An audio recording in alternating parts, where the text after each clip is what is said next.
conflict, bravely forging a path for women in their country, a beacon of hope and a beacon of light.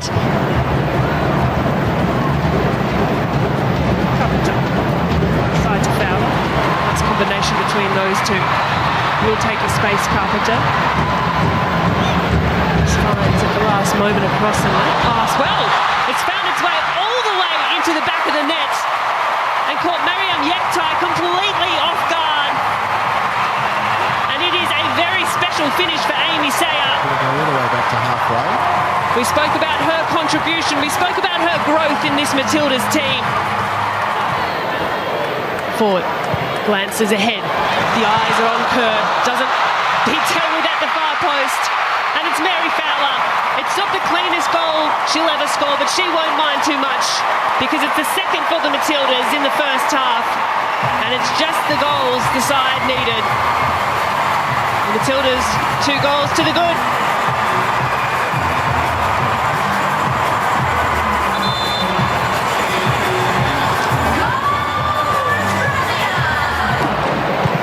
By Fowler, long reaching ball to Kerr.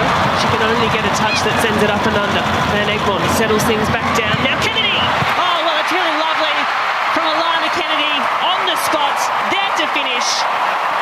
If there was any doubt about the first or the second, there is absolutely none about that.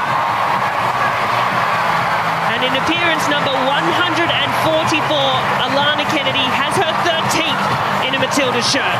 That's a nice finish. Spurs sitting 5th on the WSL table. Of course, regularly playing against a lot of her Matildas teammates in the English competition. Here's Van Egmond. Slips through to Carpenter, just skirting on the edge of offside. In comes Ford, and wow, a big moment for Caitlin Ford. And she can hardly believe it herself. Lovely ball through Ellie Carpenter, just inverting as that right fullback, as they say, pushing forward and moving in towards the middle, the inversion process.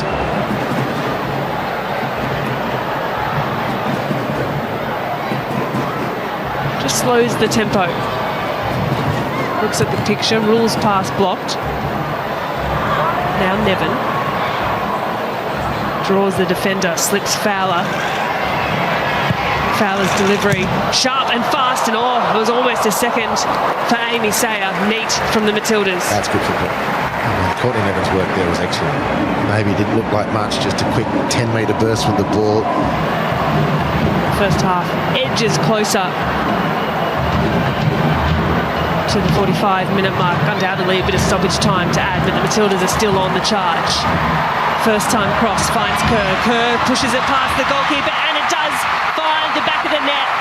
She's at it again. And Sam Kerr, well, she is simply inevitable. She finishes for her second goal in as many games.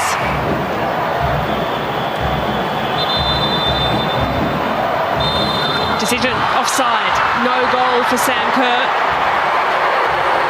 So the score remains at 3-0. 7 minutes of stoppage time added to this first half.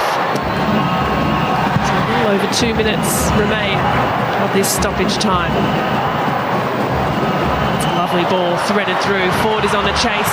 Kerr is in the middle if she can reach it, and so very nearly does. What about that pass from Charlie Rule, just quietly? Bigger question, I guess, for this game is if Iran come out with the same mentality, or they take the hint and do what other teams have done successfully against Australia and frustrate them with numbers behind the ball and deep, not allowing space in behind.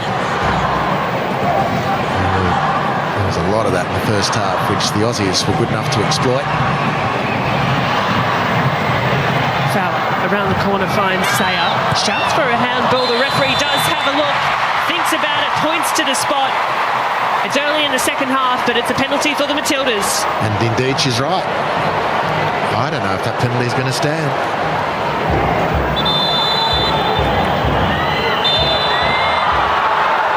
Correctly adjudicated.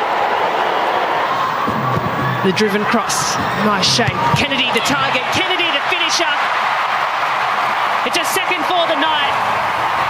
And isn't she just loving life in the midfield? The Matildas do have their fourth goal, and what a set piece that was.